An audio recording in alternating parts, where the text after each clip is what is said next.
Koper, a major harbour city in Istria. The old town can be entered through the last of the 12 gates of the city's former defensive wall.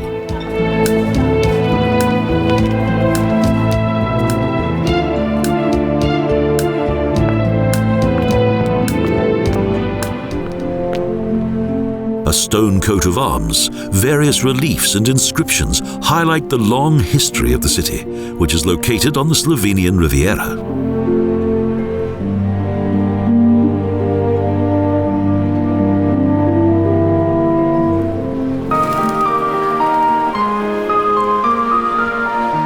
"500 years of Venetian rule shaped much of the city.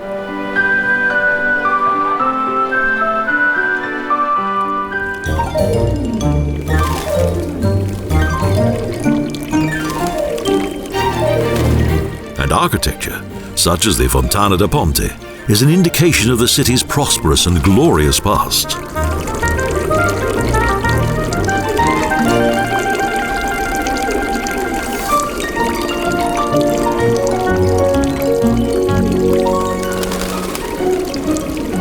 This fountain, in the form of a bridge, was donated by a wealthy citizen, da Ponte, whose name it bears to this present day.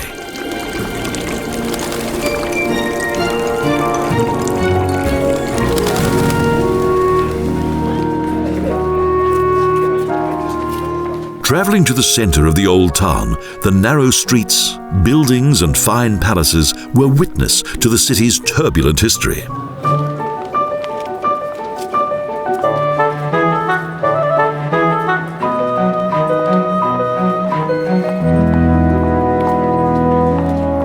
A Greek colony became a Roman trading centre, and the strategic location of the island offered protection in the uncertain days of the migration period.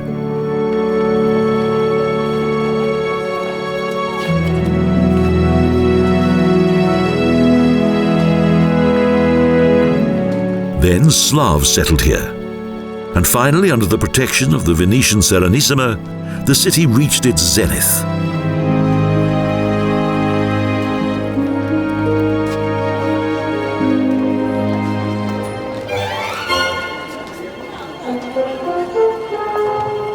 An archway in the Praetorian Palace leads to a classic Venetian square, the Titov Trg, created along with its buildings in the 15th century.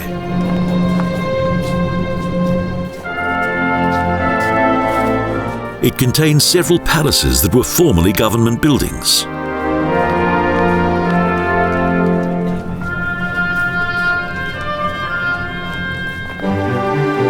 An elegant, bright white loggia served as an assembly hall, decorated with filigree Venetian Gothic pointed arches.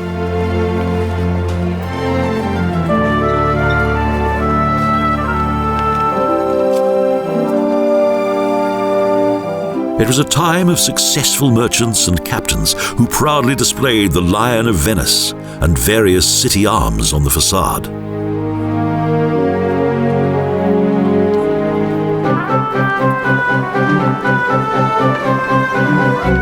The Piazza is one of the most beautiful Venetian squares of the entire Adriatic region.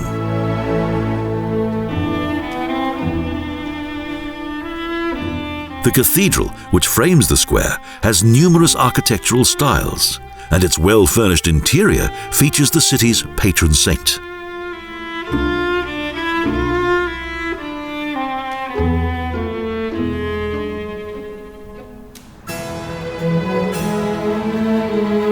A bell tower stands on the highest point of the peninsula and rises above the rooftops of the old town.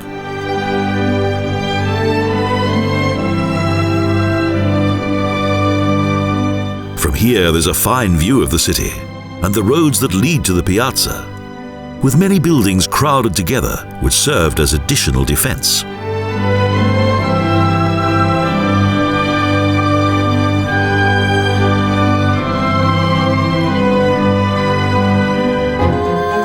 The Praetorian Palace, one of the most important civic buildings of Koper, was seat of the mayor and various captains of Venice until the end of the 18th century.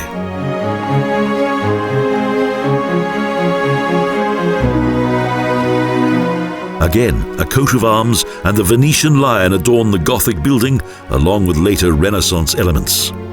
The Baptistry is situated behind the cathedral.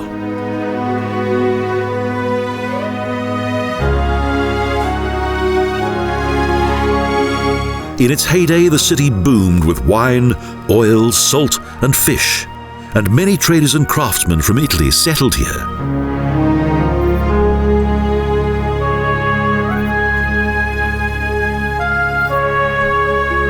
Splendid palaces and mansions proliferated.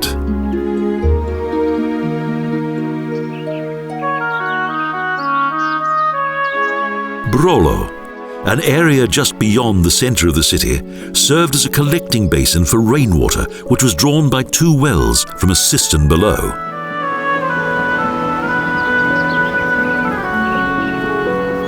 The Gothic Fontico was used for the storage of surplus grain, which was distributed to the people in years of hardship.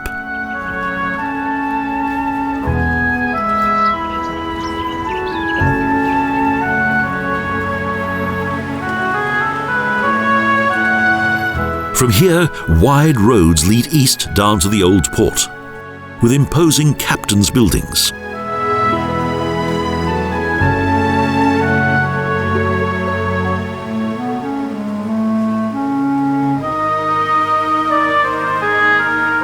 Then follows a tangle of tiny, narrow streets and the old fishing district.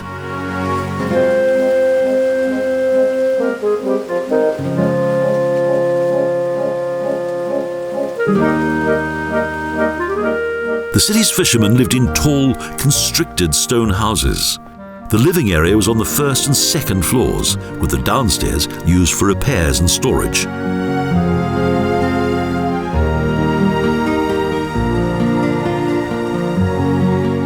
Even these simple buildings contained Roman and Gothic influence, and stone tablets and Venetian lions can still be seen on the facades.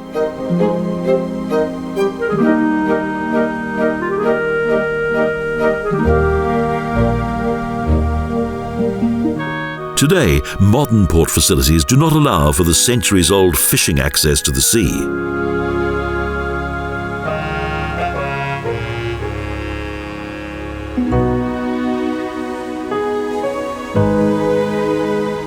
On top of the hill of the peninsula, the roads are wider and the buildings well conserved and colourful.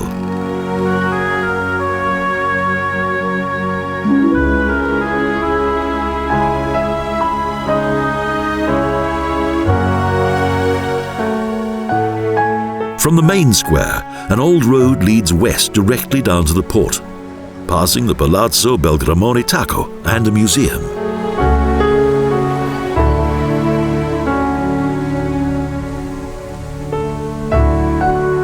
The decline of the city began with a plague, and later with the fall of the protective power of Venice.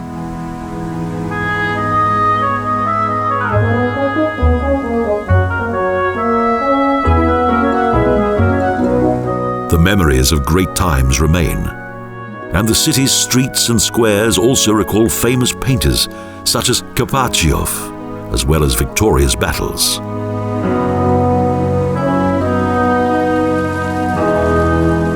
Today, Koper is Slovenia's window to the world and the country's only seaport.